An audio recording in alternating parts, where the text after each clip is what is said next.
ఓం శాంతి. అవ్యక్త చింతనలో భాగంగా ఈరోజు మనం 23 అక్టోబర్ నెల 1999లో అవ్యక్త బాప్దాదా వినిపించిన అవ్యక్త మురళి యొక్క చింతన చేస్తున్నాము. ఈ మురళిలో విశేషంగా బాప్దాదా చెప్పారు, పిల్లలందరి కోసం ఇప్పుడు సమయం ఎలా ఉంది. పిల్లలైతే సమయం గురించి ఏ విధంగా ఉంది అని బయట ప్రపంచంలో వారికి ఉపన్యాసాలు ఇస్తున్నారు. కానీ పిల్లలకు ప్రస్తుత సమయం యొక్క వాతావరణం ఏ విధంగా ఉంది, దాని అనుసారంగా పిల్లలు చేయవలసిన పురుషార్థం ఏమిటి, తదితర విషయాలన్నీ కూడా ఈ మురళిలో బాప్దాదా చాలా స్పష్టంగా అర్థం చేయించారు. సాధారణంగా బాప్దాదా మనకి అవ్యక్త వాణిల్లో అవ్యక్త సైగలు చేస్తూ ఉంటారు. విశేషంగా ఈ మురళిలో బాప్దాదాకు నచ్చిన టాపిక్ పిల్లలు సెలెక్ట్ చేశారు. అది కూడా డబల్ విదేశీయులు సెలెక్ట్ చేశారు. ఆ టాపిక్ పేరు సమయం యొక్క పిలుపు, కాల్ ఆఫ్ టైం. 1999వ సంవత్సరంలో డబల్ విదేశీయులు అనగా ఫారినర్స్ ఈ కాల్ ఆఫ్ టైం అనే టాపిక్ని ఆధారంగా చేసుకుని విశేషంగా ప్రోగ్రాం చేశారు. ఆ ప్రోగ్రాంకి ఆదరణీయ బడీ దాది ప్రకాష్ మణి దాదీజీ అధ్యక్షత వహించారు. ఈ ప్రోగ్రాం విదేశాలలో చాలా సక్సెస్ అయ్యింది. బాబా సేవా కేంద్రాలకు చాలా మంచి పేరు వచ్చింది. అలాగే జిజ్ఞాసులు కూడా చాలా పెరిగారు. బాబా సందేశం చాలామందికి విదేశాలలో చేరింది.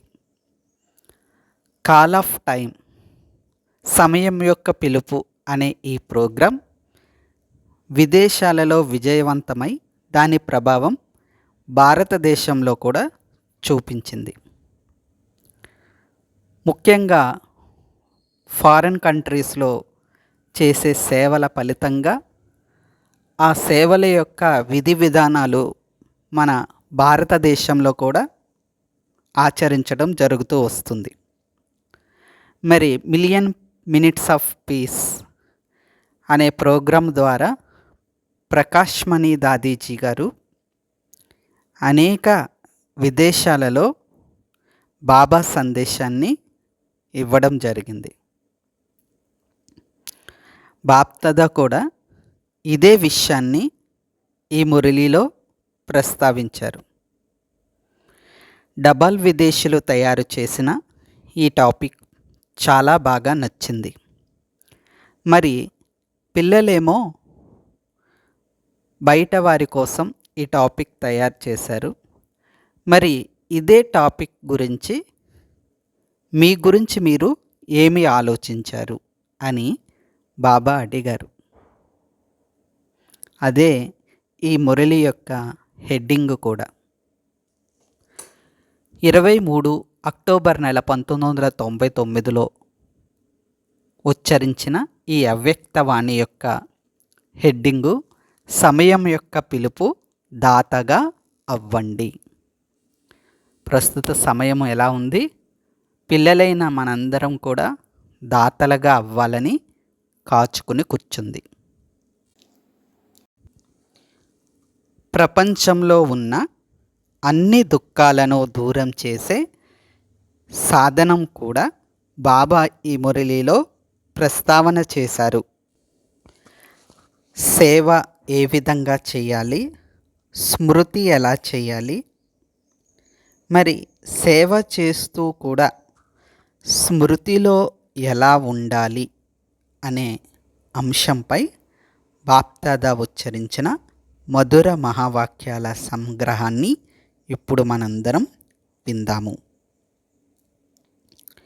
ఈరోజు సర్వశ్రేష్ఠ భాగ్య విధాత, సర్వశక్తుల దాత అయిన బాప్దాదా నలువైపులా ఉన్న పిల్లలందరినీ చూసి హర్షితమవుతున్నారు.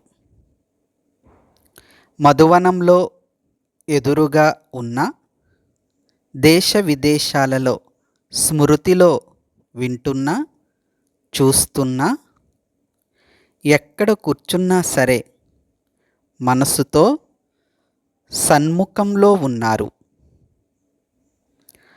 ఆ పిల్లలందరినీ చూసి బాప్దాదా హర్షిస్తున్నారు. పిల్లలు కూడా చాలా హర్షితంగా ఉన్నారు. బాప్దాదా కూడా హర్షితంగా ఉన్నారు.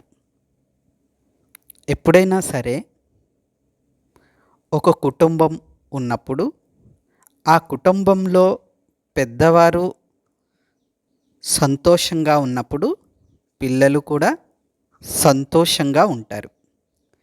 పిల్లలు సంతోషంగా ఉన్నప్పుడు పెద్దవారు కూడా సంతోషంగా ఉంటారు. అదేవిధంగా పిల్లల్ని చూసి బాబాను చూసి పిల్లలైన మనం చాలా హర్షితమవుతూ ఉంటాం.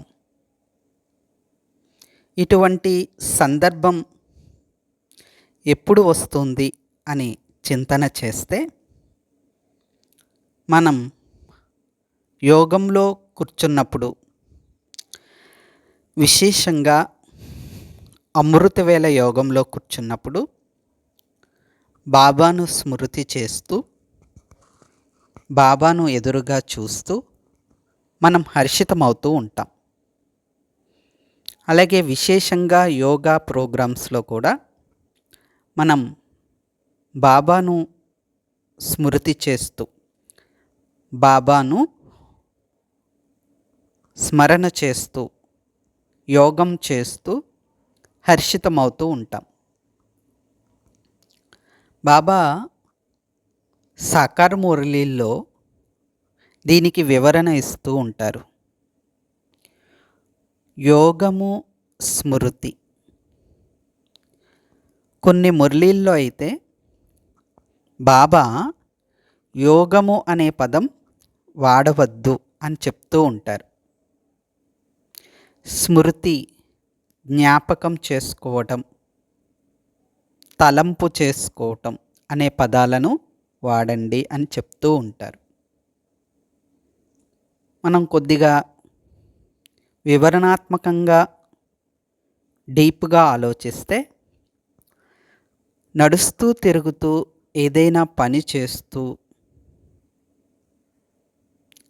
స్మృతి చేయడం, ఈ అభ్యాసం చేయాలి. విశేషంగా అమృతవేళ సమయంలోనూ మరియు సంధ్యా సమయము యోగంలోనూ మనం యోగాభ్యాసం చేయాలి. ఈ యోగాభ్యాసంలో ముఖ్యంగా మనం చేయవలసిన సాధన ఏమిటి అంటే అశరీరీ స్థితి.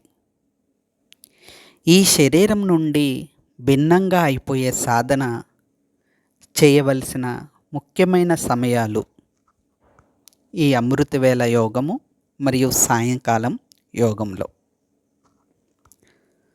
మిగిలిన దినచర్యలో మనం ట్రాఫిక్ కంట్రోల్ సమయంలో కావచ్చు, లేదా ప్రతి గంటకి 1 నిమిషం బ్రేక్ ఇచ్చి ఈ అశరీరీ స్థితి లేదా విదేహి స్థితి అభ్యాసం చేయవచ్చు.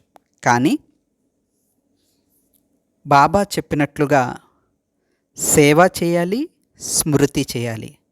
రెండూ కూడా బ్యాలెన్స్లో పెట్టుకోవాలి అనుకున్నప్పుడు మనం సేవ చేస్తూ, అంటే స్థూలంగా శరీరంతో స్థూలంగా పనిచేస్తూ, స్థూలమైన సేవ చేస్తూ, అంటే భౌతికంగా సెంటర్కు సంబంధించినవి కావచ్చు, అలాగే లౌకికంలో ఏదైనా ఉద్యోగ వ్యాపారాలు చేస్తూ ఉన్నప్పుడు కావచ్చు, నిమిత్తంగా ఉంటూ చేస్తూ ఉన్నప్పుడు మనం ఈ స్మృతి మరియు సేవ బ్యాలెన్స్లో పెట్టుకునే పురుషార్థం చేయాలి. ఏది ఏమైనా సరే మనకి మనసు అనేది శక్తిశాలిగా అయ్యేది ఈ అమృతవేళ లేదా సాయంకాలం యోగం. మనం కూర్చుని ఎప్పుడైతే అభ్యాసం చేస్తామో అది తప్పకుండా శక్తి నిండేందుకు నిమిత్తం అవుతుంది. కాబట్టి మనం ఈ 2 సమయాల్లో తప్పకుండా సాధన చేయాల్సి ఉంటుంది. మరి ఏదైతే బాబా ఆశ ఉందో, కర్మయోగి భవ అనే వరదానం బాబా ఇచ్చారు కాబట్టి మనం కర్మయోగులుగా అయ్యి సేవ చేయాలి. హర్షితముఖి సదాశుకి అని బాప్దాద చెప్తారు. మన ముఖము హర్షితంగా ఉండాలి అంటే ఏమి చేయాలి? ఒకసారి చింతన చేస్తే హర్షితముఖి ఈ టాపిక్ని మనం 2 విధాలుగా అర్థం చేసుకోవచ్చు. ముఖి అన్న పదానికి హిందీలో 2 అర్థాలు వస్తూ ఉంటాయి. ముఖతః అనగా నోటి ద్వారా మాట్లాడడం, రెండవది ముఖము అంటే ఫేస్. ఇలా 2 అర్థాలు వస్తూ ఉంటాయి. Face is the index of mind అని అన్నట్లుగా హర్షితముఖులుగా అవ్వాలి అంటే మనం మన మనసుని హర్షితంగా చేసుకోవాల్సి ఉంటుంది. మనసును హర్షితంగా చేసుకోవాలి అంటే ఆ మనసును మనోభిరాముడైన శివబాబాతో జోడించబడాలి, కనెక్ట్ చేయాలి. మనం ఎక్కడున్నాం? యుద్ధ మైదానంలో ఉన్నాం. మనం ఎక్కడున్నామని ఎవరైనా ప్రశ్నిస్తే మనం ఏం చెప్తాం? సందర్భానుసారంగా మనం సమాధానాలు చెప్తాం. మీరు ఎక్కడున్నారు అంటే పలానా ఊర్లో ఉన్నాం, పలానా ప్లేస్లో ఉన్నాం, పలానా పనిలో ఉన్నాం, ఇలాంటి జవాబులు ఇస్తాం. కాబట్టి మనం ఎక్కడున్నాం, నేను ఎక్కడున్నానని స్వయానికి స్వయం ప్రశ్న వేసుకుంటే ముందుగా రావాల్సిన జవాబు నేను బాబా హృదయంలో ఉన్నాను. ఉన్నారా లేదా? బాబా హృదయంలో ఉన్నాను అని అనగలుగుతున్నామా లేదా? మనం బాబా హృదయంలో ఉండే విధంగా మన యొక్క పురుషార్థం ఉందా లేదా? బాబా ఫలితం గురించి చూడరు, ఫలితాలను చూడరు. బాబా ప్రయత్నాన్ని చూస్తారు, భావనను చూస్తారు. మనం ఎంతగా భావనను పెట్టుకున్నాం. కాబట్టి మన మనసుని ఎక్కడ ఉంచాలి? నిరంతరం బాబా స్మృతిలో ఉంచే విధంగా ప్రయత్నం చేయాలి. అప్పుడు మాత్రమే మన మనసు హర్షితంగా అవుతుంది. కేవలం బాబా స్మృతిలోనే అలా కూర్చుని ఉండిపోయి సాధన చేయాలా అంటే అలా కాదు. బాబా మనకి శ్రేష్ఠ పురుషార్థం చేయటానికి చాలా యుక్తులు తెలియచేస్తూ ఉంటారు. మరి ఒకవైపు ప్రపంచాన్ని చూసినట్లయితే ఏముంది ఇప్పుడు ప్రపంచంలో? సుఖం ఉందా? శాంతి ఉందా? ఎక్కడ చూసినా గొడవలు, దుఃఖం, అశాంతి వ్యాపించి ఉంది.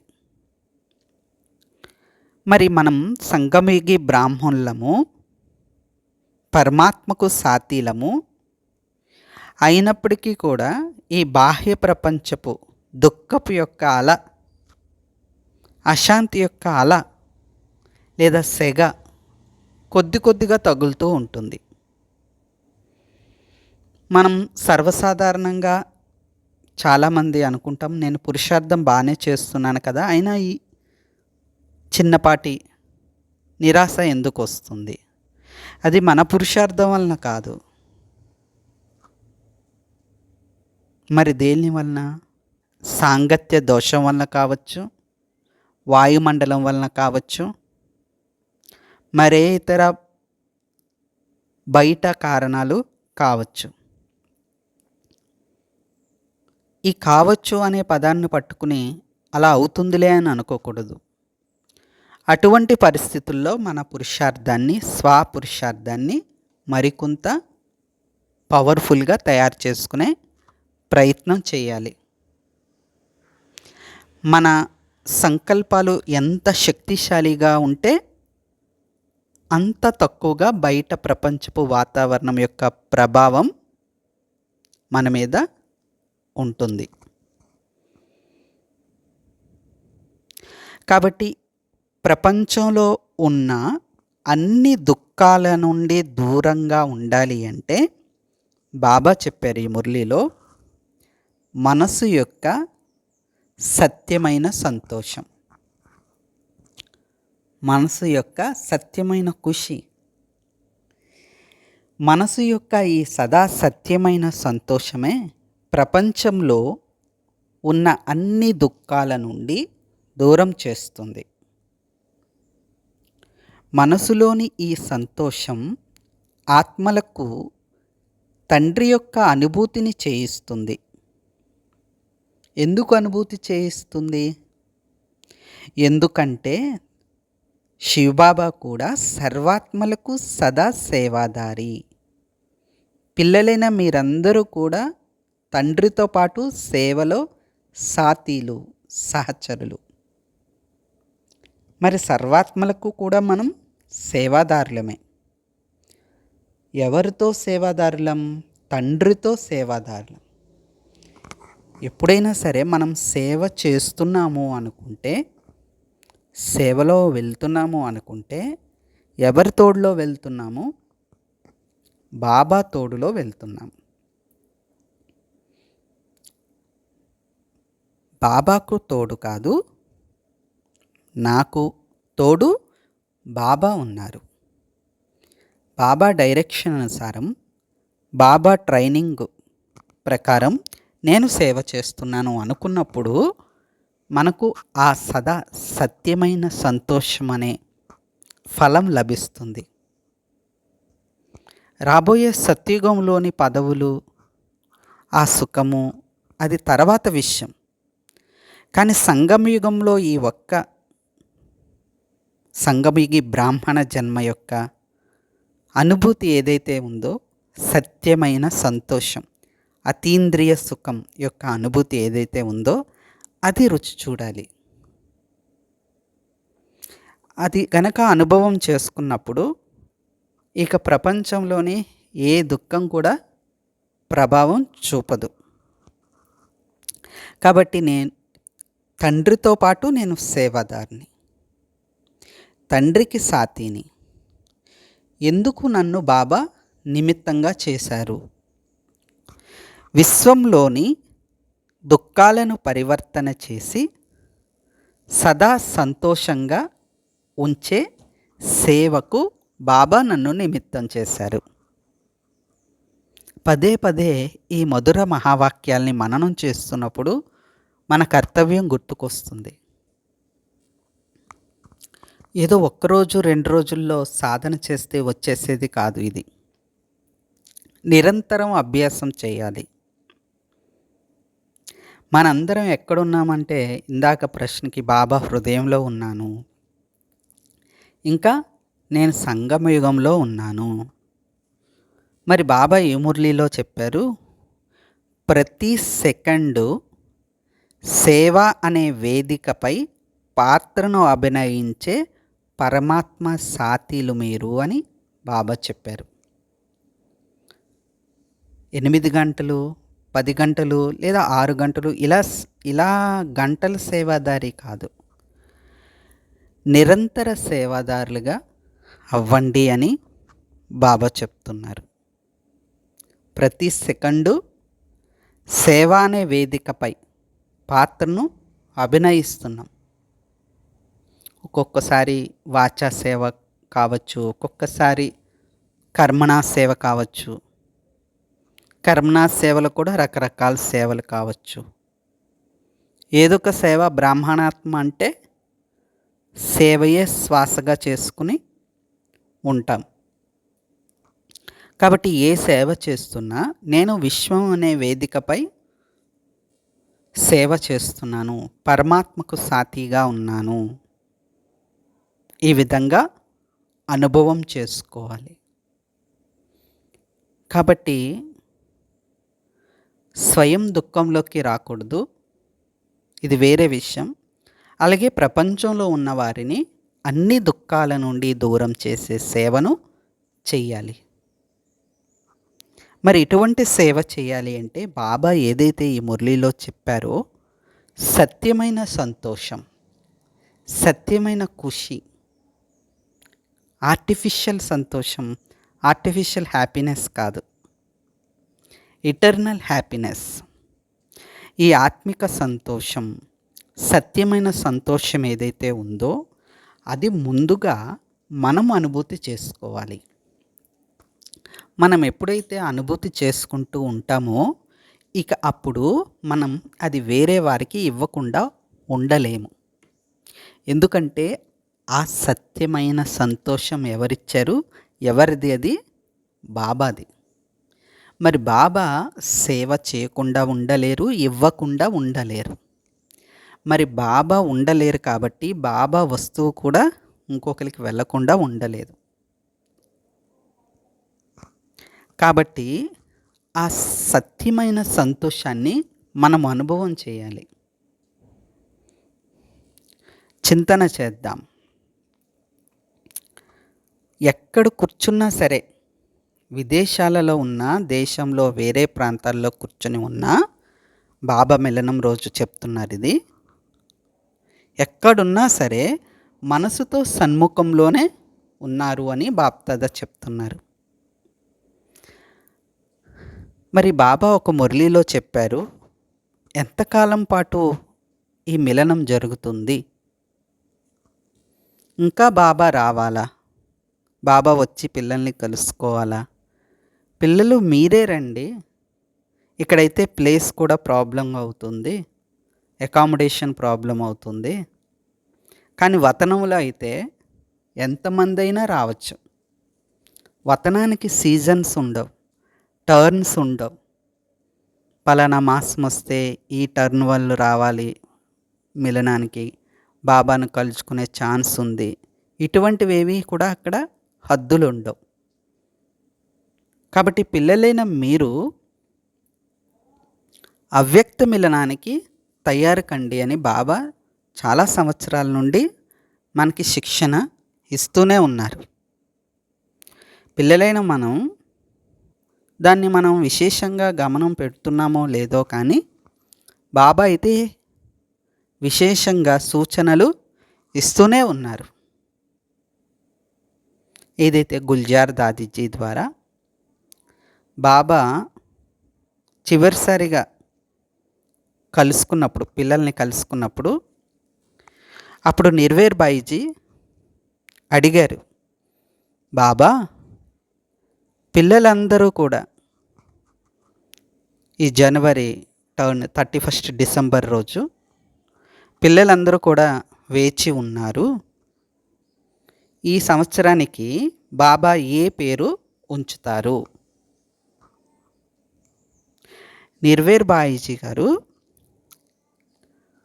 2-3 సార్లు ఇలా అడిగిన తర్వాత అవ్యక్త బాప్దాదా ఒక్కసారిగా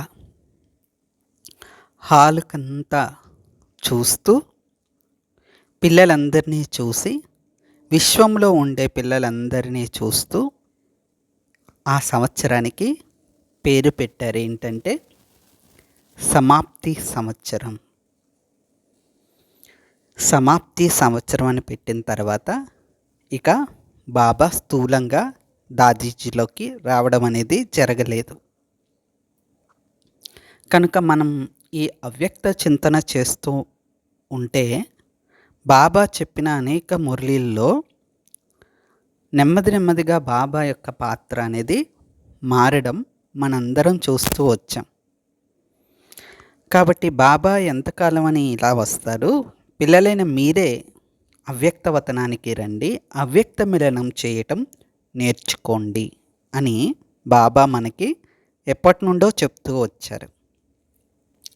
కాబట్టి ఈ మురళీలో బాబా ఏదైతే చెప్పారో అన్ని దుఃఖాల నుండి దూరంగా ఉంచే సాధనం ఏంటి అంటే మనసు యొక్క సత్యమైన సంతోషం. అందుకే బాబా ఏం చెప్తారు, ఏదైనా పోగొట్టుకోండి, సంతోషాన్ని మాత్రం పోగొట్టుకోవద్దు. సంతోషమే శ్వాస అని బాబా చెప్తూ ఉంటారు. బాబా చాలా యథార్థంగా చెప్తారు. మురళిలో ప్రతి వాక్యాన్ని కూడా మదనం చేసినప్పుడు అందులో గూఢార్థం అనేది, రహస్యం అనేది మనకి అర్థమవుతుంది. బాబా మురళిలో చెప్పారేంటి అంటే మనసు యొక్క సత్యమైన సంతోషం. మనకి సంతోషం ఉంది, ఏమిటా సంతోషం, ఏ విధమైన సంతోషం? లౌకికంలో కొంతమందికి సంతోషం ఎలా వస్తుంది అంటే వేరే వాళ్ళు దుఃఖంలో ఉన్నప్పుడు వీళ్ళు సంతోషిస్తూ ఉంటారు. పలానా వారికి నష్టం కలిగితే వీళ్ళు సంతోషిస్తూ ఉంటారు. కాబట్టి బాబా ఏం చెప్తున్నారు, సత్యమైన సంతోషం. బాబా చెప్పిన ఈ మురళి హెడ్డింగ్ కూడా దీనికి, సత్యమైన సంతోషానికి సంబంధం ఉంది. సమయం యొక్క పిలుపు దాతగా అవ్వండి అని బాబా టైటిల్లో చెప్పారు. దాతగా అవ్వడంలోనే సంతోషం ఉంటుంది. అది కూడా ఏ సంతోషం? సదా సత్యమైన సంతోషం. బాబా ఏం చెప్తారు మనకి, ఇవ్వడంలోనే తీసుకోవడం ఉంది. అలాగే మనం బాబా నుండి తీసుకోవడంలోనే ఇతరులకి ఇవ్వాల్సి ఉంది అని అర్థం చేసుకోవాలి. బాబా నుండి మనం ఏదైతే పొందామో అది మన దగ్గరే ఆగిపోతుంది అనుకోండి, మనం చాలా చిన్న పురుషార్థులము, తక్కువ పురుషార్థులము, లేదా పిసినారులు అనిక అర్థం చేసుకోవచ్చు. బాబా నుండి ఏదైతే పొందామో అదంతా మళ్ళీ అందరికీ పంచిపెడుతూ పోతే మనం కూడా భరిపూరుగా అవుతాం,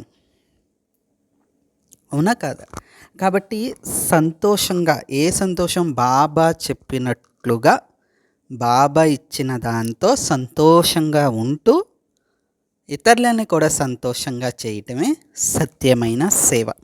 ఎందుకు అంటే బాబా చెప్తున్నారు, మనసు యొక్క ఈ సత్యమైన సంతోషం ఇతరులకు బాబా యొక్క అనుభూతిని చేయిస్తుంది. మనందరం గుర్తుపెట్టుకోవాలి. బాబాని ఎలా ప్రత్యక్షం చేయాలి అనుకుంటున్నప్పుడు బాబా యొక్క అనుభూతిని చేయించాలి అంటే మనసు యొక్క సత్యమైన సంతోషాన్ని మనం పొందాలి. మరి అటువంటి పురుషార్థం చేస్తూ ప్రస్తుత సమయం అనుసారంగా మనందరం కూడా దాత పిల్లలం కాబట్టి మాస్టర్ దాతలుగా అయ్యి ప్రపంచంలో ఉన్న ఆత్మలకి ఇప్పుడు ఏది అవసరం అనేది అర్థం చేసుకుని దాన్ని ఇచ్చేందుకు పురుషార్థం చేయాలి. మనల్ని మనం సంసిద్ధం చేసుకోవాలి. ఇది ఈరోజుటి అవ్యక్త చింతన. తర్వాత ఎపిసోడ్లో స్వమానం అనగా తండ్రి సమానం అనే టాపిక్పై అవ్యక్త చింతన చేద్దాము. ఆత్మిక తండ్రికి, ఆత్మిక పిల్లల యొక్క ఈశ్వరీయ మధుర స్మృతులు, శుభోదయం మరియు నమస్తే. అచ్చా, ఓం శాంతి.